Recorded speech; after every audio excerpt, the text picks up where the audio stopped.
राजस्थान की राजनीति के पितामह कहे जाने वाले भैरव सिंह शेखावत एकमात्र ऐसी शख्सियत हुए हैं जो राजस्थान में जन्मे और उपराष्ट्रपति जैसे गौरवमयी पद तक पहुंच सके। लेकिन भारतीय राजनीति की एक ऐसी भी घटना है जब एक राजस्थानी ने बड़े ही विनम्रता के साथ में राष्ट्रपति जैसे बड़े संवैधानिक पद को ठुकरा दिया।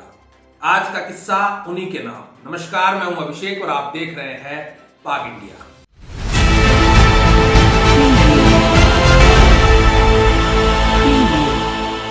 उन्नीस सौ 77 में प्रधानमंत्री की कुर्सी पर मोरारजी देसाई बैठे थे, लेकिन राष्ट्रपति की कुर्सी खाली थी क्योंकि उस समय के राष्ट्रपति फखरुद्दीन अली अहमद का निधन हो चुका था।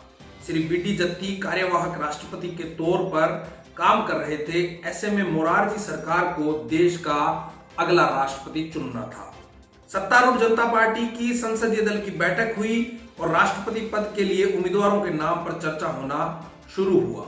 उसी बैठक में प्रधानमंत्री मोरारजी देसाई ने एक शख्स से राष्ट्रपति भवन की तरफ इशारा करते हुए कहा कि लोकनायक जयप्रकाश नारायण की आपको इस भवन में देखने की बहुत इच्छा है।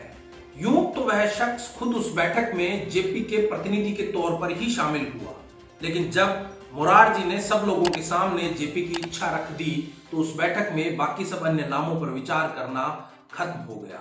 सब लोगों ने मोरारजी के प्रस्ताव पर सहमति दी।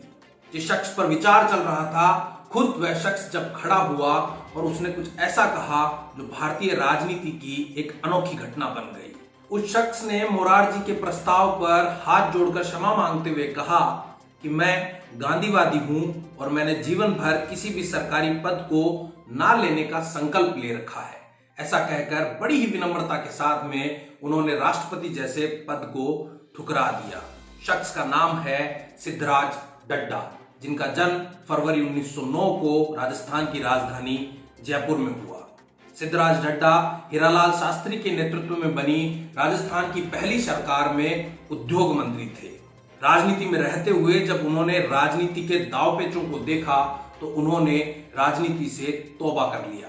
डड्डा स्वतंत्रता आंदोलन सहित जेपी के आंदोलनों में प्रमुख भूमिका में रहे, लेकिन इतिहास के पन्नों में उनके योगदान को भुला दिया गया। एक अरसे बाद जब अटल बिहारी वाजपेयी प्रधानमंत्री बने तो उन्होंने डड्डा के योगदान का सम्मान करने के लिए पद्म भूषण देने की पेशकश की, जिसे भी डड्डा ने अस्वीकार कर दिया। राजस्थान के रोचक किस्सों को जानने के लिए जुड़े रहिए पाक इंडिया के साथ। बहुत बहुत धन्यवाद।